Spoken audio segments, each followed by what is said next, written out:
ولا عدوان إلا على الظالمين والعاقبة للمتقين. اللهم صل وسلم وبارك على عبدك ورسولك محمد صلى الله عليه وسلم وعلى آله وصحبه وسلم تسليما كثيرا.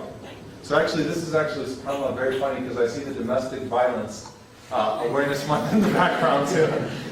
And I'll actually tell you a true story. So every year we have the ICNA convention, the ICNA Mass Convention in the United States.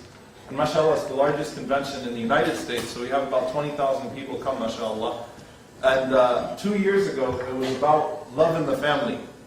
Right? So we had all these talks about romance and all these talks about the way the Prophet ﷺ used to treat Aisha radiallahu anha, his loyalty to Khadija radiallahu anha. You know, we had all the beautiful stories of Sulaim and so many different stories. And we talked about domestic violence and, you know, warning the brothers and stuff like that, you know, about not being harsh with their wives and the prohibition on abusing your spouse and so on and so forth. And subhanAllah, in the question and answer session, one uncle raises up his hand and he goes, "Brother, what if the wife is abusing the husband?" I'm sorry. So yeah, we live in a different time and we live in a different day and age, obviously. But so I'm going to point out just a few things that I see wrong with this setting. Every time we have a talk on marriage, you know, subhanAllah, this is the only time that the brothers are as attentive as the sisters. I'm not joking with you. If I give any other talk, if I give any other lecture, the brothers are falling asleep and the sisters, mashallah, are paying attention and taking notes and so on and so forth, and the brothers are just all sleepy. When it's about marriage, all the brothers are tuned in. And the second problem is that not many of you guys are taking notes. Except for these two. You guys getting married soon? So they're preparing in advance, mashallah. Mashallah, they're doing a good job because they're preparing in advance.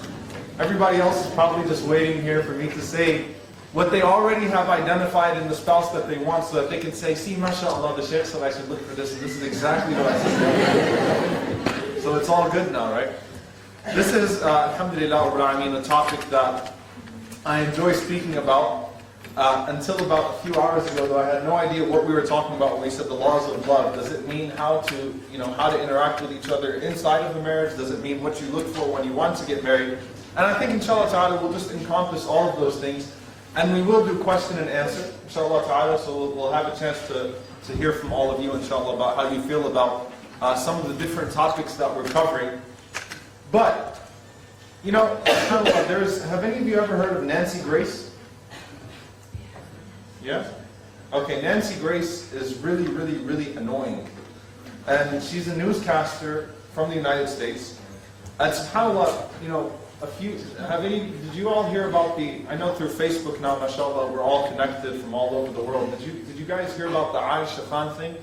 The sister that disappeared, you know, for some time, and there was this whole fiasco going around. People were changing their profile pictures and events, help find Aisha Khan and so on and so forth. You know, so this was a frenzy that was going on in the United States.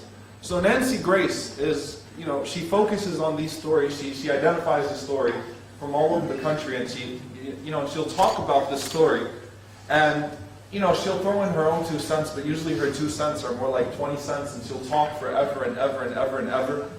And she talks about things that are irrelevant but juicy, right? So she brings on the family of this woman who's disappeared. And, you know, presumably she's been kidnapped. We thought that the community was under the presumption that she was kidnapped. It turned out she was not kidnapped. But, you know, you can imagine how grieving the family is, how much pain the family is in. And she spends 10 minutes ranting, saying, "This seems like an arranged marriage to me. You know, here in America, we get married because of love. We don't get married because of..." How did you get to know? She's talking to the husband of Aisha Khan. You can imagine the guy does not feel like hearing about this stuff right now. And she's sitting there lecturing him. How did you get to know her in the first place? Were you guys hooked up by your parents? You know, did you fall in love first? And basically where she was going with this is that, you know, Aisha Khan probably ran away because of an arranged marriage. Right? And subhanAllah, first and foremost, when people say, do we Muslims believe in arranged marriage, I have a problem with oversimplifying things in the first place. But the point that I'm trying to make is that obviously our deen is under attack in every way. From a societal perspective, you know, in every single subject, from a historical perspective, from a political perspective, our deen is always under attack, right? And people are trying to say that there's something faulty about our deen, that it's backwards, that we're calling everyone to become cavemen again, and things of that sort. This is what's happening right now. But statistically speaking, there was an interesting study that was published by Harvard 2 years ago. They said that if if two people before marriage were to engage in intimate relations, that relationship had a 69% chance of failing after marriage. I don't know what the divorce rate is like here in the UK, but the divorce rate in the United States is 54% now. That means that when you get married in the United States, you have a more than 50% chance, you're more than likely to get a divorce after marriage than stay married. SubhanAllah. So the things that we're being attacked for, and it's like, what exactly are you bringing as an alternative, right?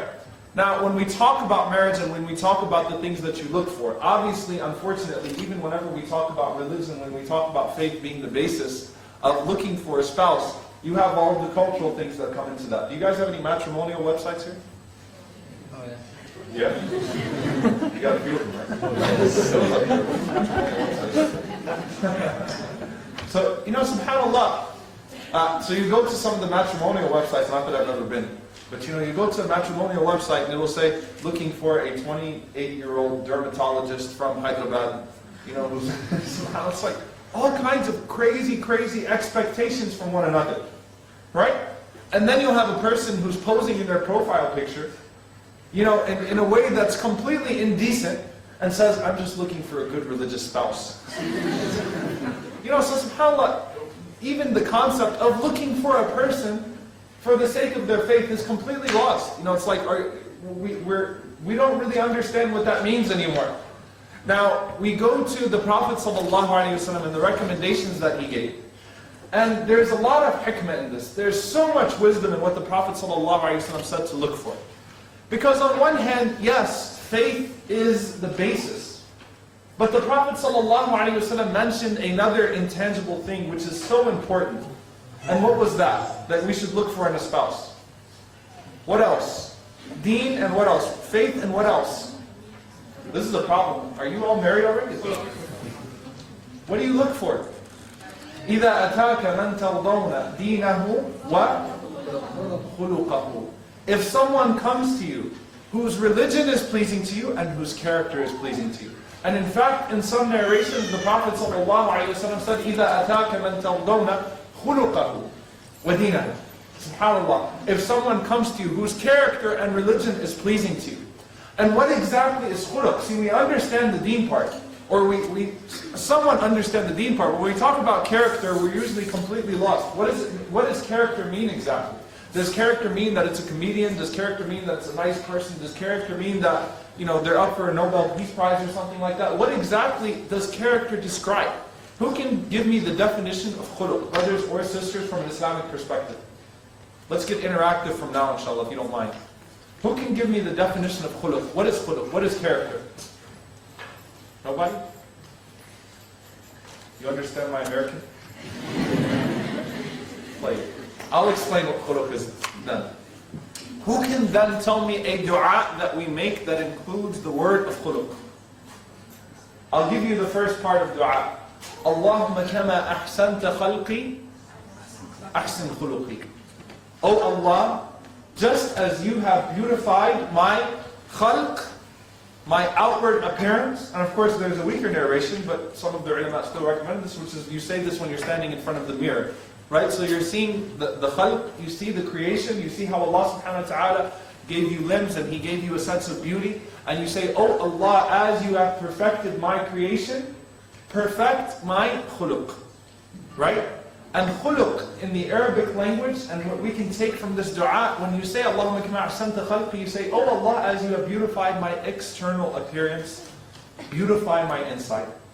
So khuluq literally is your inner beauty. SubhanAllah. How can you tell though if a person has inner beauty or not? Now we're talking about something that's impossible. How can you analyze a person's khuluq? You can analyze their deed, right? By how serious they are and subhanAllah, there's ways to analyze their deen. But how do you analyze their khuluq? And we go to a very, very important hadith, because we're going to break away from marriage for a second. So guys, don't fall asleep on me. We're going to break away from marriage for a second. We're going to talk about the concept of khuluq, because I feel like this is very important to understanding what you look for in a spouse. Right? The Prophet ﷺ, when he was describing a woman, or when a woman that was described to the Prophet ﷺ, that prayed all of her salawat, that fasted, that was observing all of the outward rituals of deen, but she was abusive to her neighbors. The Sahaba came to the Prophet ﷺ and said, what happened to this woman? Her deen was on par. She had everything that she was supposed to do from a deen perspective, but she was a very abusive neighbor. She abused everyone around her. Right? None of her neighbors liked her. What did the Prophet ﷺ say? You guys have to wake up, or else I'm going to make you do push-ups. That's how we do things in Louisiana. What did the Prophet ﷺ say about that woman?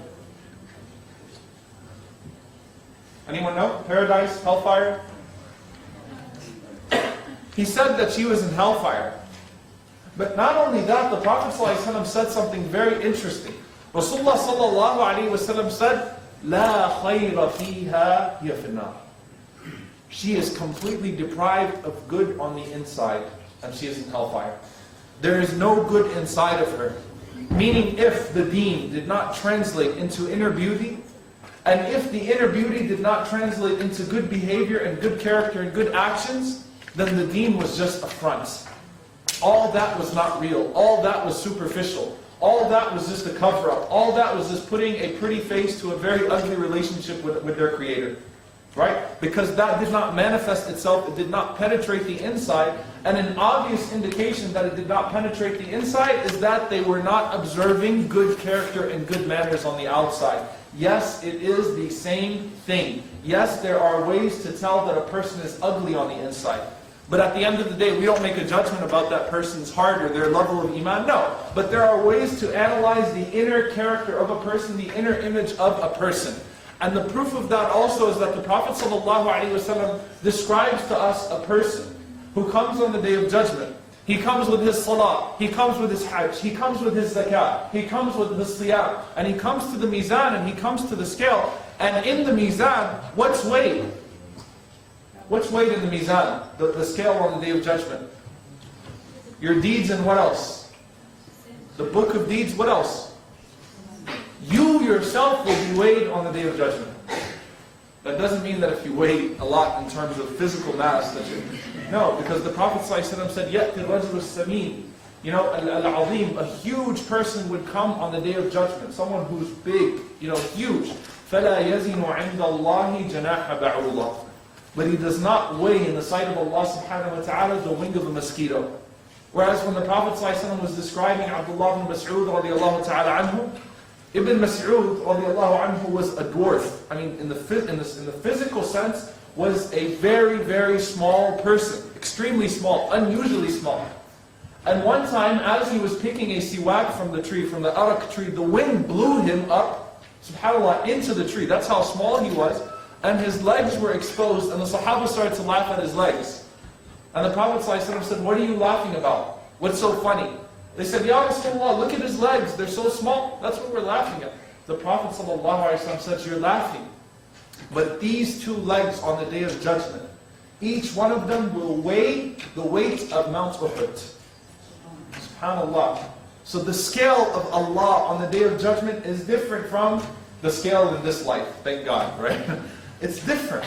But you yourself will be placed in the mizan, and Allah subhanahu wa ta'ala will weigh the good of you.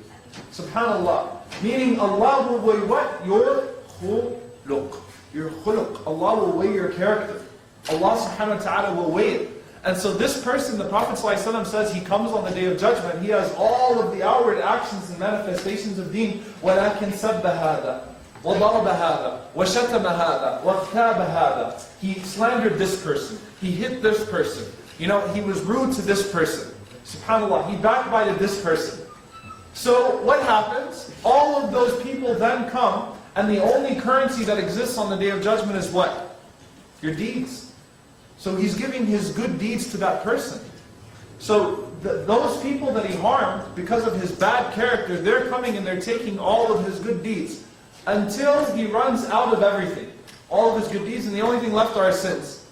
And so he has nothing left to give, right? And so the people that he hurt would come to him and they would start giving their sins to him. They'd start putting their sins on him. Look at the situation of this person. This is who the person Rasulullah ﷺ called on the Day of Judgment is Muflis. Al-Muflis. أَتَدْرُونَ مَنِ الْمُفْلِس. Do you know who the bankrupt person is? A person who's completely bankrupt. Now all of this tells us something very important. That whenever we look for a spouse, when we look for deen, that does not necessarily mean I look for the one who memorizes the most Qur'an. That does not necessarily mean I look for the one who is the most strict, right? Or the most conservative. Because sometimes people have those things, but they don't have good character. And the Prophet ﷺ was, as Aisha radiallahu ta'ala anha described him, كَانَ خُلُقُهُ الْقُرْآنِ. His khuluq, his character was the Qur'an. Qur'an yamshi fil ard. He was a Qur'an walking on the face of the earth. Meaning what? The Prophet ﷺ was such a pleasant person. SubhanAllah. He wasn't just receiving legislation. No. There have been books written about the romance of the Prophet ﷺ. You know, the character of the Prophet ﷺ, the etiquette of the Prophet ﷺ. And you can imagine, whenever the Prophet ﷺ said, خَيْرُكُمْ خَيْرُكُمْ لِأَهْلِ, the best amongst you is he who is best to his wife. Salama radiallahu ta'ala anha says, صَدَقْتَ يَا رَسُولُ اللَّهِ. You told the truth, O Messenger of Allah sallallahu alayhi wa sallam. Meaning what? When your wife testifies on your behalf and says, yes, he was an incredible human being. And it wasn't because the Prophet ﷺ was alive, because even after he passed away, it would still be said, Sadaqta ya Rasulullah. You told the truth, O Messenger of Allah sallallahu alayhi wa sallam. Because deen to the Prophet sallallahu alayhi wa sallam was not just legislation, was not just ritualistic in its nature. It was not just superficial in its nature. Because if you reduce deen to that, then it becomes just like beauty, just like wealth, just like other types of status. It becomes superficial in its nature, and it's no longer worth pursuit. SubhanAllah. The Prophet ﷺ was a pleasant person, right? كَانَ صَلَّى اللَّهُ عَلَيْهِ وَسَلَّمْ بَسَّامًا ضَحَّاكًا. This is an amazing hadith that Aisha radiallahu anha describes the Prophet ﷺ. He was always smiling, and he was always laughing. And the laugh of the Prophet ﷺ was just a very large smile, right? But not only that, but Aisha radiallahu anha said, بَسَّامًا ضَحَّاكًا, which means that not only was he always smiling, he would make everyone around him smile. SubhanAllah, that's what Bassam means. He wasn't just Basim, Bassam. Not only was he always laughing in his way, sallallahu alayhi wa sallam, everyone around him was laughing, sallallahu alayhi wa sallam. Meaning he was a pleasant individual, sallallahu alayhi wa sallam. People loved to keep his company. People were not afraid of him. People did not want to stay away from him. So when you go looking for deen, what is it that you're looking for? You're looking for the deen from the outward aspect of practice, and you're looking for the inward beauty, the internal beauty, or at least that which is apparent of it in terms of actions and character and good behavior and good morals. And those are the things that the Prophet ﷺ told us to look for. Are the other things permissible? And you would notice that when the Prophet ﷺ, he said that you could marry a person for their beauty, physical attraction, or you could marry a person for their status, or you could marry a person for their wealth, or you could marry them for their deen. You could marry them for their faith. And Rasulullah ﷺ said, فَاطْفِرْ بِذَاتِ الدِّينِ تَرِبَتْ يَدَاكَ. Choose the deen. Make the deen your basis for going out and looking. May your hands be covered in dust. And subhanAllah, this is something that the Prophet ﷺ is giving us, the mercy and wisdom of Islam. Is it permissible to marry someone for their beauty? Yes, it's permissible. Is it permissible to marry someone for their money? Where's the ATM? But the answer is yes. It's okay. The point's gone anyway. But it's permissible to marry someone. It's permissible to marry someone for their money? Yes. Is it permissible to marry someone for their status? Yes. But is it wise? No. Are these the ingredients for a long-lasting, healthy, fruitful marriage? No. Can they be factors? Yes. Can they be factors? Yes. But should they be the basis of what could become a fruitful marriage? Absolutely not, because these are things that are superficial in their nature. They can be complements to the basis, which is the deen. Right? So whenever you get married, yes, you should be attracted to your spouse. Yes, there should be an element of attraction there. There is no doubt about that. And that's why the Prophet ﷺ was not unreasonable. Sometimes people brag, subhanAllah, especially, our dear beloved generation that came down to us and they say, I married your mother without seeing her one time. I'm sitting there thinking to myself, like, that could have been a pretty disastrous decision. Because what if the first time that you saw each other was wedding night and, I'm stuck. That's not good. That's not good, because the Prophet ﷺ, what did he advise the young man who came to him asking? He said, you should go and look at her. You should go look at her. Meaning what? It's not that she has to be, Miss Mecca at that time or something like that. But, she fulfills the minimum requirement of attraction. Right? You're attracted to her. That's important. Right? And at the same time, yes, some sisters, subhanAllah, you should know what you're getting into when you marry someone who's having financial troubles. If you can handle that, alhamdulillah. But if you're coming from a household where you've been spoiled your entire life, and then you go and you marry a guy who's just making ends meet, that's the ingredient for a disastrous marriage. So it can be a factor, yes, that the person's well off, that he's stable, right? And you don't want someone who's low in society and those types of things, fine. Especially if you come from a higher level of society, that can be a factor, right? We saw it with Zayd and Zaynab, both righteous people, but their level of status was a factor. It was a factor. Okay? So these can be factors, but the basis of looking for a spouse and identifying a spouse should be the things that will last forever, which are deen and khuluq and character. Right? Is it always going to be a successful marriage? No. There will be times that someone will get suckered into a marriage, and you will believe that you're marrying Mr. Right, and Mr. Right turns out to be Mr. Wrong. That happens sometimes. Look at Asiyah, alayhi salam, radiyallahu ta'ala anha. Right? Asiyah was a good woman. She thought she had Mr. Right. She thought Fir'aun was Mr. Right. Asiyah was an honorable woman even before Islam. Again, we're talking about khuluq, we're talking about character. Character shines even without Islam. Because the Prophet ﷺ said, "An-nasu ma'adan," that people are like precious stones. They're gems. خِيَارُكُمْ فِي الْجَاهِلِيَّةِ خِيَارُكُمْ فِي الْإِسْلَامِ. The best amongst you in the days of ignorance are the best amongst you in Islam. Islam does not do away with good character. Islam polishes good character. Islam, channels good character in the right direction. Right? So subhanAllah, there are some situations like that. There are, factors that come into play. But, at the end of the day, you look for what has the best chance, and you put your trust in Allah subhanahu wa ta'ala. And there are so many things that come into play here. Number one, what is something that you should be doing when you want to get married? As far as ibadah is concerned. Salat al-istikhara.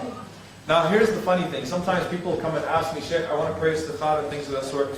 And then it's like, okay, can you tell me what istikhara is? So basically, you're saying you're making a dua to Allah subhanahu wa ta'ala, if this is good for me, make it easy for me. If it's bad for me, take it away from me.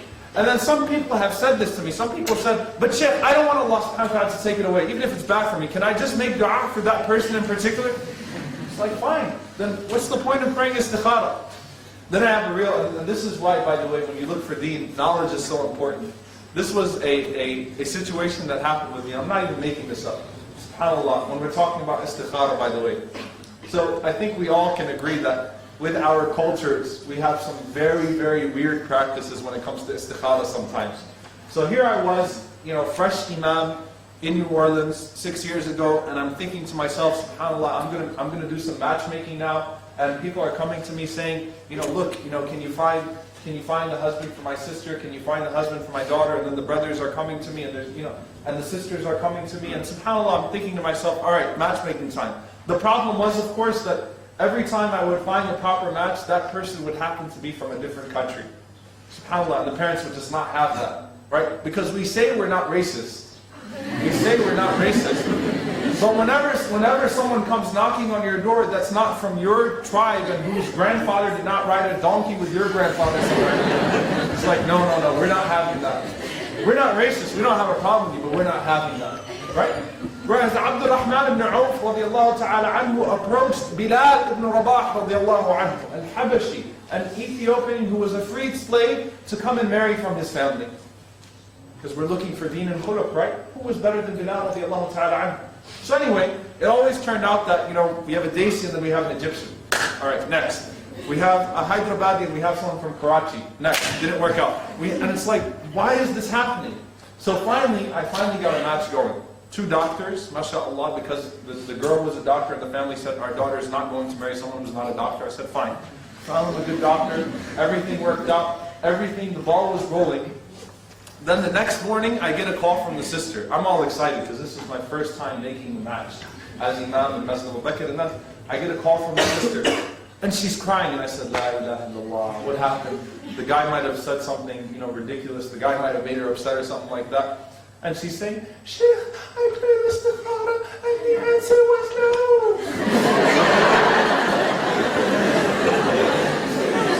I'm sitting there thinking to myself, like, say that again? What do you mean the answer was no? And then she said it again, I prayed istikhara and the answer was no. I'm like, can you explain to me this istikhara that you're praying? So she's still crying and she's explaining to me that in her culture, from her tribe, they take 6 sheets of paper, they write yes on 3 and they write no on 3. They pray 2 rak'at. I'm not making this up. Pray 2 rak'at, put the pieces of paper under your pillow, and then after you wake up, pick one up. Why? Seriously. Right? And then how many of you have heard the one about you're supposed to see certain colors in your dreams? Yeah, see? See? That one. You probably still believe that was istikhara. What are you talking about? What are you talking about? You see certain colors in your dreams. Are you crazy? Where are you getting this from? SubhanAllah. But, again, we don't understand the concept of istikhara. And then some people pray istikhara the right way, which is to pray 2 rak'ahs and to make the dua, which is basically, again, oh Allah, if this is good for me, make it easy for me. If it's bad for me, put obstacles, between me and it. And then if the answer to the istikhara truly manifests itself sometimes in like hardcore obstacles. I'm not talking about like minor obstacles. I'm talking about hardcore obstacles. But you still insist that this is the one. So you're not responding to the, Allah subhanahu wa ta'ala is giving you clear answers at one point. Everything is going wrong after you pray istikhara, but still, this is the one I want. Right? I'm going forth with it. So you need to trust Allah subhanahu wa ta'ala. And you need to truly, when you're looking for a spouse, you need to really be sincere and wanting the spouse who has the best deen and who has the best khuluq. And here is why, a lot of times we talk about the concept of dating. Right? Are we allowed to date in Islam? Well, it depends how you define dating. Are we allowed to get to know one another before Islam and ask each other necessary questions? Yes. We can sit with each other, as long as we're not alone, right? In a situation where, one thing can lead to the other, so on and so forth, And by the way, there's khalwa when you're sitting together, there's khalwa on the computer. Also, there's cyber khalwa. Like when you're talking to each other on Facebook chat or G-chat and nobody else is watching, and then you start getting a little bit flirty, and you start noticing that after a week, more smiley faces are popping up. Alright, this is not becoming, this isn't to the point anymore, what's happening at this point, right? So, are we allowed to get to know one another? Yes. And in this day and age, I think it's absolutely important for, a potential husband and a potential wife to sit together and talk before they get married. It is vital at this point because, these days, people have very weird views, have very weird leanings, and then all of a sudden when they get married, it's like, here's the surprise. Right? So many different surprises here and there. To get together and to ask each other, to see what their common interests are, their common goals, right? Their views on deen. These are so important, right? Not that after they get married, by the way, you're not allowed to work. By the way, you're not allowed to drive. By the way, I married a second wife like 10 years ago.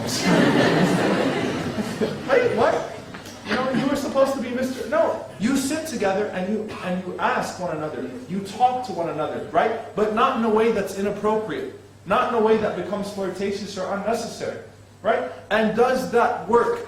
Statistically speaking, it works a whole lot better than the quote-unquote love marriages whenever people come together and whenever people have experimented all of the things that they're not supposed to experience until after marriage, and then once they get married, the only thing that kicks in is responsibility. And that really sucks, when responsibility gets kicked into it. It's like, man, I was enjoying myself without marriage. Why do I have to get married now? SubhanAllah, why did I add all this undue burden upon myself? And then some Muslims ask, well, why can't we, we don't have to sleep with each other, we don't have to commit zina, we don't have to do all that stuff. Why can't we just talk with each other? Why can't we just, go out to with each other, watch a movie, hold hands, things of that sort? And I'll explain to you why. At that point, and this is just human emotion, by the way, do you or do you not think that your decision will be biased after that? Think about it. The whole thing has become slanted at that point. Right? Because you're infatuated, and you might be taking that as being love, but you're infatuated. Right? You've already experienced the face that the person puts on outside. You've already experienced some of the joys and things of that sort. Right? And so your decision making is now flawed.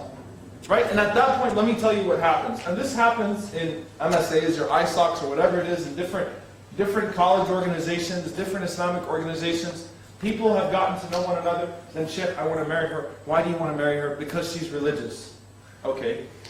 Why is she religious? Because at that point, your decision making is flawed. Do you know why? Because everything she does at that point, or everything he does at that point, you're going to interpret it as being religious. Like, Sheikh, mashallah, she's so good, she prays.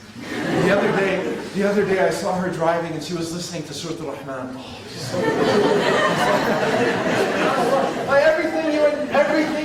you will force her to be religious, you will force him to be religious, even if they're not religious at that point. Why? Because you've already made up your mind. And your decision making is flawed at that point. Your decision making is flawed at that point. Right? So subhanAllah, Allah subhanahu wa ta'ala gives us an opportunity.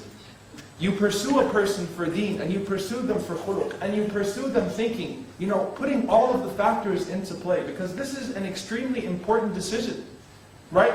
And you can imagine, subhanAllah, there's so much adab, so much punishment that comes from just, continuous dating and testing the waters here and there. SubhanAllah, a lot of times, just ask the people that, or some of you may have been in this situation where you used to do this and then now Allah subhanahu wa ta'ala guided you and things of that sort. When you used to date, that's hell. That's torture. Right? You invest yourself emotionally into something. You tell someone all of your secrets and then all of that falls apart and then you go, it's like a roller coaster. Next person. Right? You go through that, you experience the joys, you think that this is the right person, and then boom, that's done too.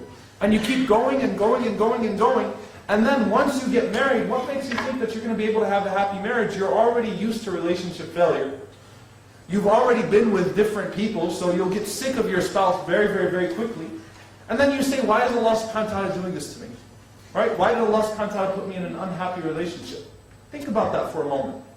So Allah subhanahu wa ta'ala, He gives us, وَمِنْ آيَاتِهِ أَنْ خَلَقَ لَكُم مِّنْ أَنفُسِكُمْ أَزْوَاجًا لِتَسْكُنُوا إِلَيْهَا وَجَعَلَ بَيْنَكُمْ مَوَدَّةً وَرَحْمَةً. From the signs of Allah subhanahu wa ta'ala, for those who think and who contemplate, He created for you spouses from amongst yourselves.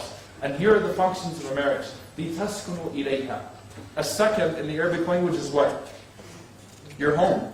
Right? لِتَسْكُنُوا إِلَيْهَا. You dwell with that person, you find comfort in that person. What are the functions of a home?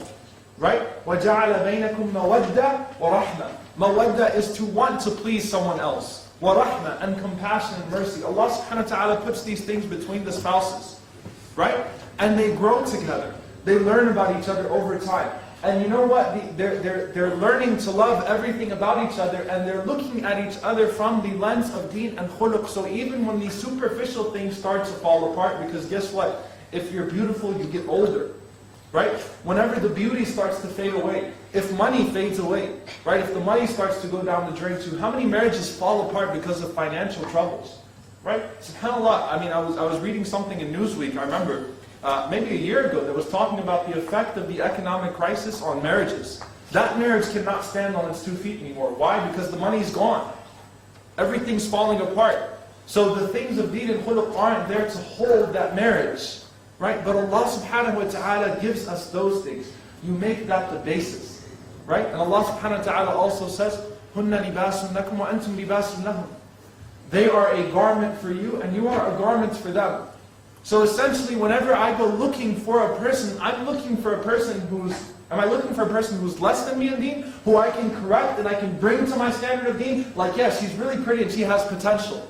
Or he seems like a really good guy, he has potential. Do I look for someone who has potential? Do you walk into a supermarket and see a cloth, see a shirt that's hanging and say, this shirt has a lot of potential. If I take it home and I cut it up, no. If it's not ready for me, if it's not ready, if this is not the shirt that I'm going to be able to put on tomorrow and that's going to immediately beautify me, I don't want that shirt, right? So, subhanAllah, I don't look for potential. I don't even look for someone who's just equal to me in deen. What do I look for? I look for someone who's better than me in deen, so that they can cover my faults and beautify me in those same spots where I know that I'm lacking, right? I know that I can do better, right? So I look for someone who's better in deen to make me that better person, right? And khuluq, because khuluq is important too. Yes, there are some people that on the way to becoming religious people turn out, subhanAllah, I always say this, on your way to becoming a religious person, don't become a crappy human being. Seriously. So some people on their way to becoming religious become jerks somewhere along the line.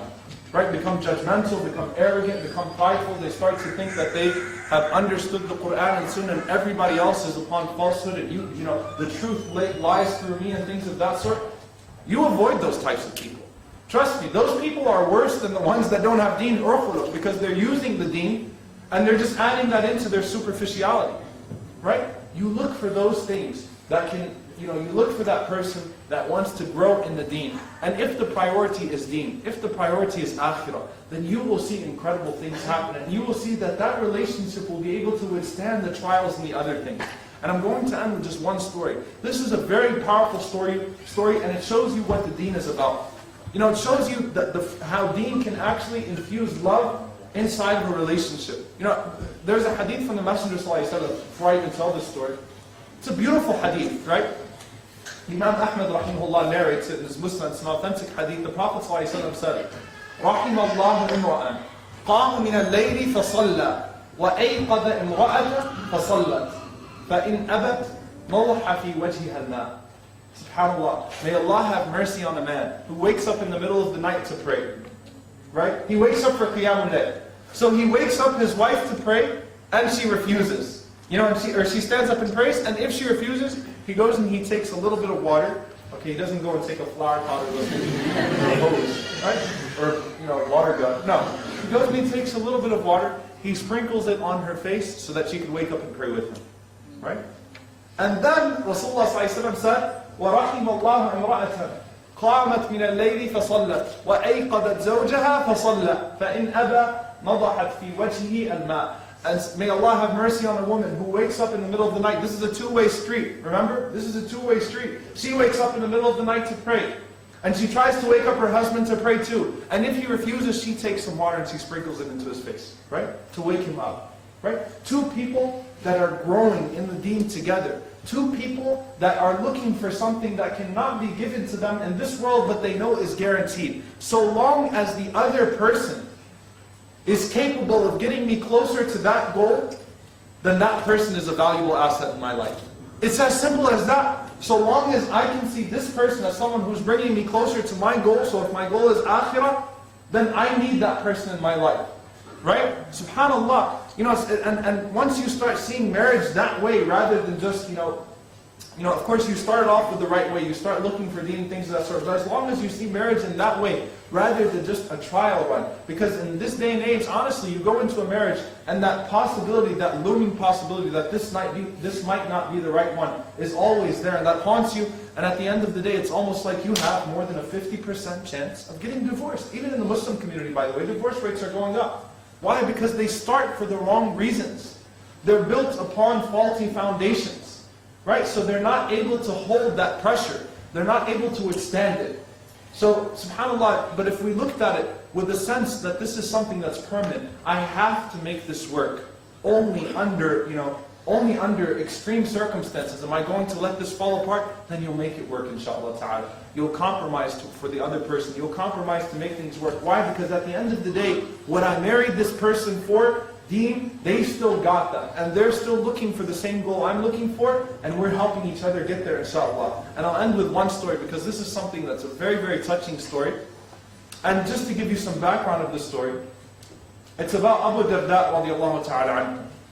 Now before I talk about Abu Darda and what I want to get to, Abu Darda radiallahu ta'ala anhu was someone who narrates the hadith about the virtues of knowledge, right? He's someone who traveled around the world seeking and teaching Islam. He had a lot of knowledge radiallahu ta'ala anhu. And he was overly enthusiastic about the deen whenever it came to him. So whenever the Prophet ﷺ paired off the Ansar with the Muhajirin, right? Whenever the Prophet ﷺ came to Medina, every Ansari, every local of Medina hosted one of the Muhajirin, one of the people that was expelled from Mecca, the travelers, those who immigrated from Mecca, right? Hosted them in their house. And the Prophet ﷺ paired everyone, a brother from the Ansar with a brother from the Muhajirin, right? Who was the brother of Abu Darda? Salman al-Farisi radiallahu ta'ala anhu. Salman al-Farisi, was he Muhajir? Yes, not from Mecca, but from Persia, right? He was going around looking for the Prophet ﷺ from Persia, and he found the Prophet ﷺ in the time whenever the Prophet ﷺ had just made it to Medina, right? So Rasulullah ﷺ paired Salman with Abu Darda.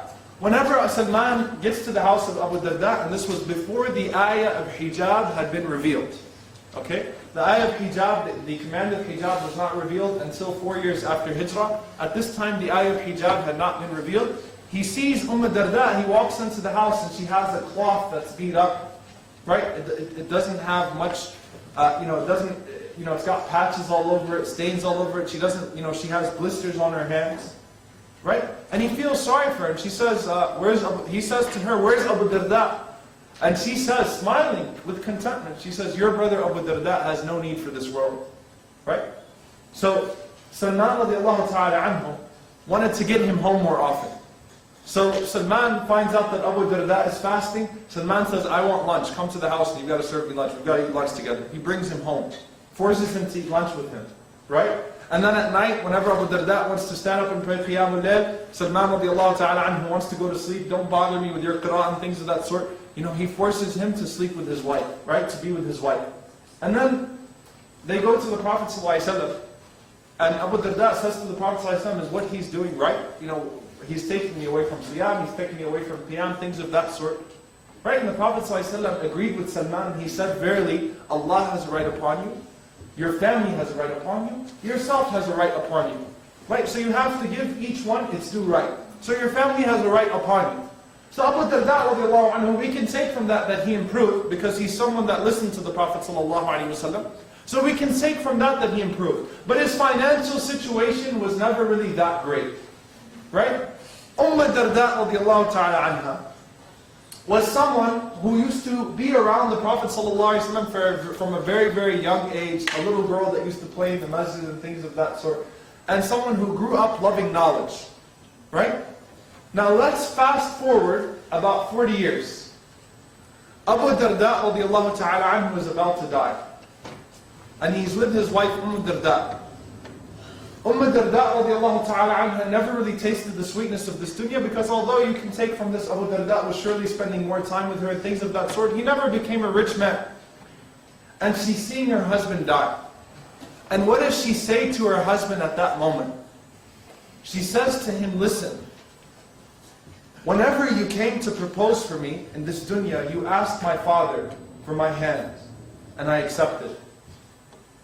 So she says to him, "So ask Allah subhanahu wa ta'ala for me to be your wife in al-akhirah."